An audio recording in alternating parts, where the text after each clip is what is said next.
d'honnêteté fandaharana hifanentanana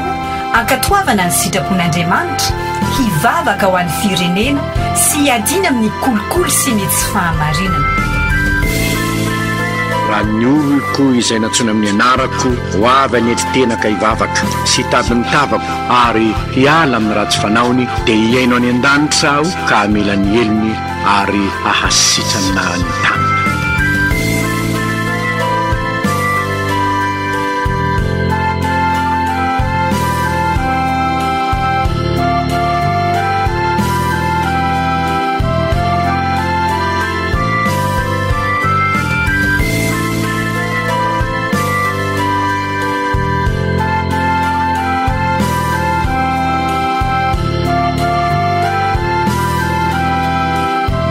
soratra masina ny fahamarinana manandratra ny firenena oabolana fa 4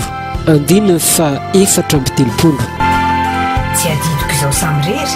fa adidiko izaho sy anao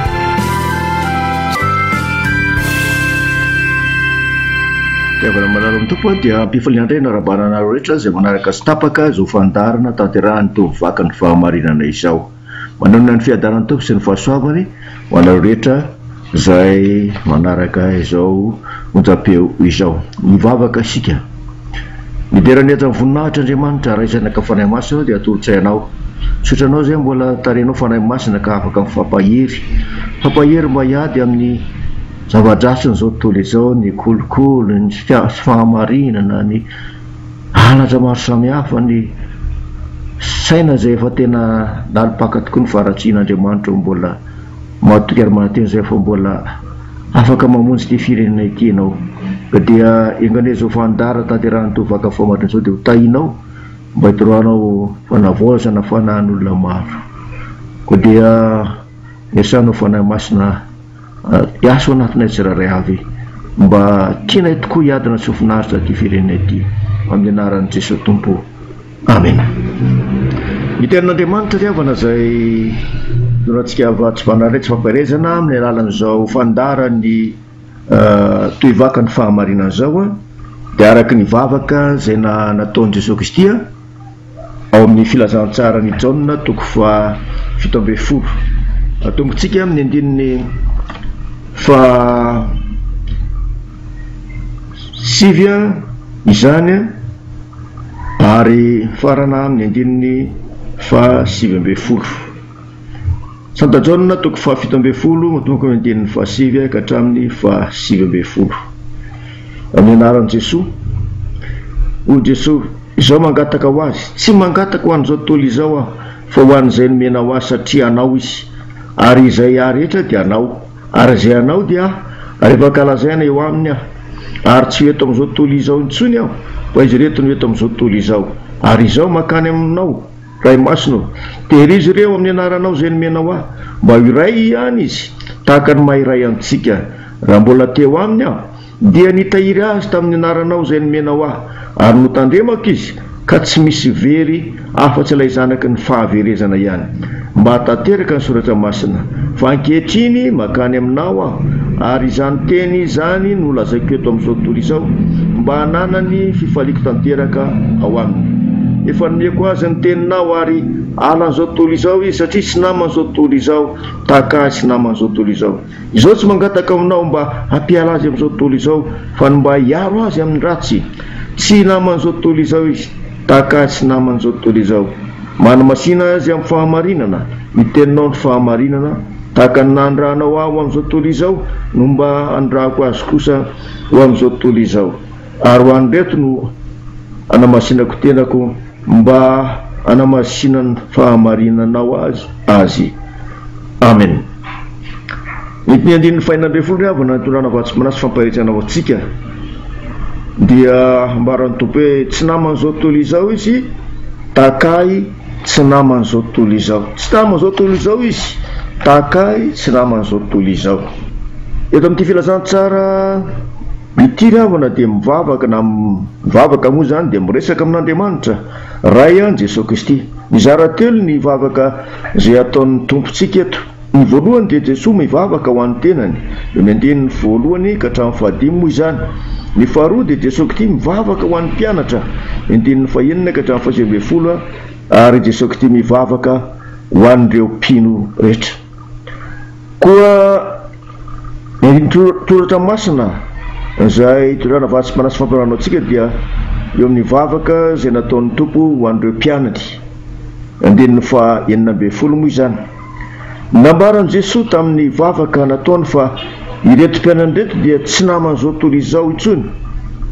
Iza moa ireo ambara amin'ity atao hoe namany ity atao hoe izao tontolo izao ity dia ny filazantsarany Jaona moa dia miresaka matetika araka nambara teo ny amin'ny atao hoe izao tontolo izao. Ambara ao anatin'ny fampianaran'ny Santa Jaona amin'ny filazantsara soratany dia misy izao tontolo izao anankitelo no tiana ambara ao ny heviny. Ao aloha ny voalohany zavaboary, indraindray dia ny zavaboary ankapobeny aty ambany masoandro no lazainy toy ny hita amin'ny tenin'ny Tompo hoe mankalaza ahy amin'ny tenanao dia amin'ny voninahitra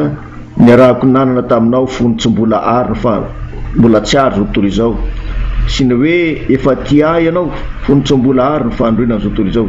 Ny faharoa indray dia ny olombelona, indraindray kosa dia milaza malaladalaka ny olombelona izy, mahay mampita ny tsara sy ny ratsy ihany ny olona nefa mifidy ratsy atao. Manambara zany ny tenin'ny Tompo hoe tonga ty amin'izao tontolo izao ny mazava nefa aleon'ny olona ny maizina toy izay ny mazava satria ratsy ny asany. Jaona moa toko 7:90 zany. Jesosy no manazava, Jesosy Kristy no mazava antsona amin'izany teny zany. Teditra ao am-panahin'ny olona izy mba hanomezany famonjena nefa tsy hampandrosony fa idiny ny fony. Mbola ny olombelona ihany koa no tao an-tsain'ny Maria fony izy ny teny hoe eny tompoko, mino aho fa ianao no Kristy zanak'Andriamanitra ilay ho tonga amin'izao tontolo izao. Ny fahatelo ambara amin'izao tontolo izao dia ilay olona ratsy fanahy, ilay faharatsiana eto amin'izao tontolo izao. Fa ny olona ratsy fanahy dia ratsy fiaino ota tafasaraka mihitsy amin'Andriamanitra. Ity hevitra ity dia miseho kosa amin'ny tenin'ny Tompo toy ny hoe izao tonga amin'izao tontolo izao ho fahazavana mba tsy hiteto amin'izao ao maizina izay rehetra mino aho, ary raha misy mandre ny teny ka tsy mitandrina izao tsy mitsara azy fa tsy tonga hitsara izao tontolo izao aho fa mba hamonjy izao tontolo izao. Very noho ny otany izao tontolo izao nefa noho ny fitiavan'Andriamanitra dia nomeny ny zanan'ilay tokana mba hamonjy azy. Araka ny hevitra ny mpanoratra mpamaro toetra moa dia momba ny ananan'izao tontolo izao mihitsy ny manota, tena natiran'izao tontolo izao mihitsy ny manota. Tsy ampilanja eo anatr'Andriamanitra izy, tsy hita intsony ny fitoviana amin'Andriamanitra. Zany no mampifanohatra ny fanjakan'ny Kristy amin'ny fanjakan'izao tontolo izao, fa hoy Jesosy hoe ny fanjakako tsy mba avy amin'izao tontolo izao, fa raha mba avy amin'izao tontolo izao ny fanjakako dia ho niady ny mpanompoka mba tsy ho voatolotra tamin'ny jiosy aho. Ireo olona velona tamin'ny fotoana nahatongavan'ny Tompo tetỳ an-tany no ampiseho ny sationany olon'izao tontolo izao ka nolazain'i Jesosy hoe ray masino tsy nalalanao izao tontolo izao. Ao amin'ny filazantsara ny Jaona toko 7:10 moa izany. Izy ireny koa dia nakahala ny mpianatry Jesosy ary eto amin'ity filazantsara ity dia hoe tsy naman'izao tontolo izao reto mpianatra reto satria nakalainy izao tontolo izao tahaka ny nakalainy Kristy. Ary tsy nety nandray ny fanahin'ny fahamarina koa izy ireo. Satana sy ny manam-boninahiny no mpanapaka azy, mpanaraka ny fomba am-pivavahana fotsiny ny jiosy fa havelon'i Jesosy. Dia ireo jiosy izay tena mafanafoa mihitsy amin'ny fivavahana jodaisma dia tena tsy nanino an' Jesosy Tompo mihitsy, tsy nahoany loatra ny marina notorian'ny zanak'Andriamanitra. Izy ireny no lazain'i Jesosy hoe ianareo aty ambany, ianareo avy amin'izao tontolo izao. Mpanompon'ny filazan'i Jesosy azy fa tsy mba olonafaka andevon'ny ota. Jesosy dia nanolotra ny tenany mba hanafaka azy ireo amin'izany fandehavozany zany, nefa nanao tena ho zavatra izy ireny ka tsy nivy tena ho manana ny tsy ampy na ho jabako ara-panazy mahiratra izay ozy izy rehefa nifanena tamin'ny tompo izy fampiresaka tamin'ny tompo mahiratra izay koa am'izay nylazainao jambo efa jamba tokoa izy nefa mbola miny indray hamono ny faniriny ny fiainana mandrakizay tao aminy tsy naman'izao tontolo izao ny mpianatra misaraka amin'izao tontolo izao ny mpianatra satria ny fiainany dia manatompo dia Jesosy Kristy zany. Andriamanitra efa nanana azy ireo tao amin'ny fanjakan'izao tontolo izao atao hoe fanjakan'ny Satana zany na fanjakan'ny maizana ihany koa antsoina hoe mpianatra ny tompo ireto voalaza fa tsy naman'izao tontolo izao intsony ireto satria efa resy lahatra tena efa resy lahatra ary fantana ka ninony fa Jesosy Kristy dia avy amin'Andriamanitra ray. Jesosy Kristy dia avy amin'Andriamanitra ray. Nambaran'ireto mpianatra izany eo amin'ny filazantsarany Jaona toko fenambe folo andininy fahatelopolo nivaky ny teny amin'ny laran'ny tompo hoe ankehitriny dia fantatra fa mahalala ny zavatra rehetra ianao ka tsy mitady olona ny tany ianao izany ninonay fa nivoaka avy tamin'Andriamanitra ianao. Zany no fanambarana zay nataony reto mpianatra tika zay zany dia resy lahatra izy fa efa nisorony Jesosy Kristy ho amin'izao tontolo izao dia izao tontolo izao feno faharatsiana tsy fahamarinana. Saint Paul dia anisany nanamafy eo amin'ny epistily izay nisoratany ho an'ireo kristianina tany Roma zay efa ninona ny filazantsara Jesosy Kristy ary nibebaka ka niala tamin'ny fahazaran-dratsy rehetra dia notarihany mba hanolotra ny tenany ho fanatitra velona sitrak'Andriamanitra ary nodidiny mihitsy mba tsy hanaraka intsony ny fanaon'izao tontolo izao. Da antsika amin'izany dia ahona fa tokoa Saint Paul miteny hoe aza manaraka ny fanaon'izao tontolo izao dia rasy tokoa ny asan'izao tontolo izao. Ary Saint Jaona apôstôly ary dia mbola nanamafy ny epistily izay soratany mbola namafisiny zany fa ratsy ny asan'izao tontolo izao ka ambarany eo amin'ny Jaona voalohany toko faharoa ny andininy dimy amby folo ka hatramin'ny fito amby folo. Jaona voalohany toko faharoa andininy dimy amby folo ka hatramin'ny fito amby folo. Aza ty izao tontolo izao na zavatra amin'izao tontolo izao raha misy olona ty izao tontolo izao dia tsy ao anatiny ny fitiavana ny ray fa ny zavatra rehetra amin'izao tontolo izao dia ny filan'ny nofo sy ny filan'ny maso anyrehaka momba izao fiainana izao dia tsy avy amin'Andriamanitra ray fa avy amin'izao tontolo izao ihany ary mandalo izao fiainana izao sy ny filany fa zay manao sitrapon'Andriamanitra no maharitra mandrakizay. Zany dia nanamafisany Saint Jaona apôstôly amin'ny epistily izay soratany hoe aza ty izao tontolo izao fa tena rasy fiainan'izao tontolo izao fantatritsika ry zany fiainan'izao tontolo izao zany zay tena atrehantsika ny fiarahamonina zay misy antsika fa tena miseho tokoa zany hoe faharatsian'izao tontolo izao zany ka noho zany dia aza ty izao tontolo izao ialao todia amin'Andriamanitra. I Saint Jacob akory avanao amin'ny epistily izay soratany izay anisan'ny hoe apôstôly koa Saint Jacob izay nanaraka ny Kristy izay efa tafiditra ao amin'ny fanambaran'ny tompo hoe tsy naman'izao tontolo izao intsony dia zao nambaran'ny Saint Jacob amin'ny epistily izay soratany ka mbola nanamafisany fa ratsy ny asan'izao tontolo izao amin'ny Jacob toko faefatra ny andininy faefatra. Ry mpisitaka bojangajanga tsy fantatrareo fa fandrafinan'Andriamanitra ny fisakaizana amin'izao tontolo izao koa na iza teo sakaizan'izao tontolo izao dia fahavalon'Andriamanitra na iza teo sakaizan'izao tontolo izao dia fahavalon'Andriamanitra. Tena zava-doza ry havana zany atao hoe fahavalon'Andriamanitra izany tsy tafity amin'Andriamanitra ary tsy handray zany fitahina amin'Andriamanitra zany. Ry havana malala ny tompo-pahasoavana lehibe ho antsika tsy ho an'ireo mpianatra tamin'ny andron'i Jesosy Kristy ihany ho an'ireo apôstôly zany fa ho asy ianao izay mino ny filazantsara ny famonjen'Andriamanitra tamin'ny alalan'i Jesosy Kristy ka nibebaka nahafoy ny zavatra atsy rehetra zay tsy araka ny sitrapon'Andriamanitra ka nitodika tamin'Andriamanitra ary manaiky fa Jesosy Kristy irery ihany no tompo sy mpamonjy dia mitovy laharana amin'ireo mpianatra ny tompo isika ka tsy naman'izao tontolo izao intsony. Efa nahavoahany Kristy niala tamin'izao tontolo izao tsika ka tsy naman'izao tontolo izao intsony. Tovy laharana ao amin'ireo mpianatry Kristy efa olon'ny Kristy tsika ka nahafahany tao amin'ny fanjakan'ny Satana eo amin'ny fanjakan'i Jesosy Kristy dia tsarovy ry havana fa mivavaka ho antsika mandrakariva ny tompo. Tsarovy koa efa nomeny atsika ny fanahy de fanahy mahery oetintsika manohitra ny hery zao tontolo izao sy ny filany zay mbola mitady isarika atsika ho any amin'ny fanaon'izao tontolo izao zay faharatsiana sy fahavitavitana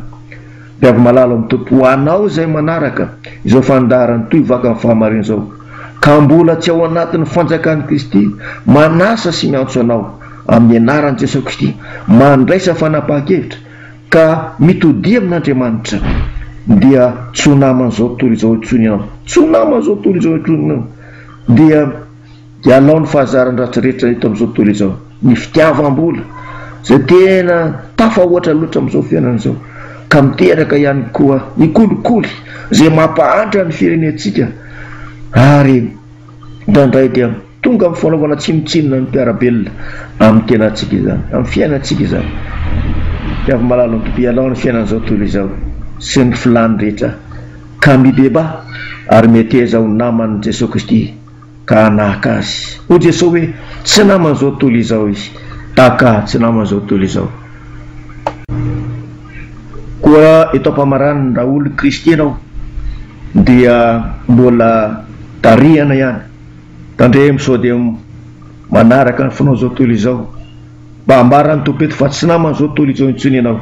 de ndeha hovakitsika indray ny teny fanevany toy vakany fahamarinana ao amin'ny tantara faharoa toko fahafito andiny fefatra amby folo amin'ny anaran'i Jesosy hoe raha ny oloko izay natsona amin'ny anarako no avy aneritena ka hivavaka tsy hitady ny tavako hiala amin'ny ratsy fanaony dia nandanitra aho ka mila ny heliny ary ahasitrana amin'ny tany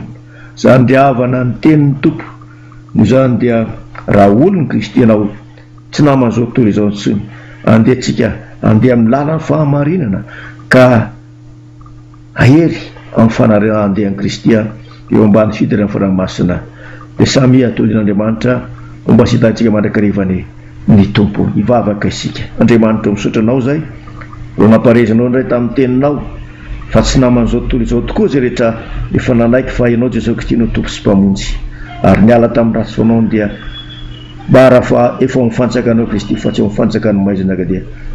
mangataka zay fanahy masina mba hiasanao mahery amin'ireo olona zay efa nanaiky anaradianao indraindray mety misy tokoa ny tratra ny fiemorana fa taroa mazaka ny fitiavanao izy ireny tompo ka hiala amin'ny ratsy fanaony ary dia tahio ty firenena ty vonjea ty firenena ty fa tena manjaka tokoa zao amin'izao fotoanandro izao ny kolikoly sy ny fahamarina mamindraha vo aminay tompo mifona aminao zay ho an'ity firenena ty ary dia vonjehan'ny firenenay dia minaranao Jesosy tompo nanaovana azy mivavaka izany amen natateraka izao foandarana izao ry havana dia ny révérend Rarjona Davida Elson mametraka ny veloma mahafinaritra ho amintsika rehetra mandra-piona tompoko hoy ny soratra masina ny fahamarinana manandratra ny firenena oabolana fa 7 andininy fa 7 tsy adidiko izao samy rery fa adidiko izaho sy anao asa vady-drano miady amin'ny kolikoly ndao hifarimbona ato amin'ny tohivaka ny fahamarinana chaîne d'honnêteté mifanekenao ijoro eny amin'ny sehatra misy anao dia efa dingana lehibe alaoery ary midira ho mpikambana ary etany koa ny hafa tsy dio ny page Facebook chaîne d'honnêteté sy ny tranokala www.chaînedhonnêteté.mg renareo teo ny fandaharana chaîne d'honnêteté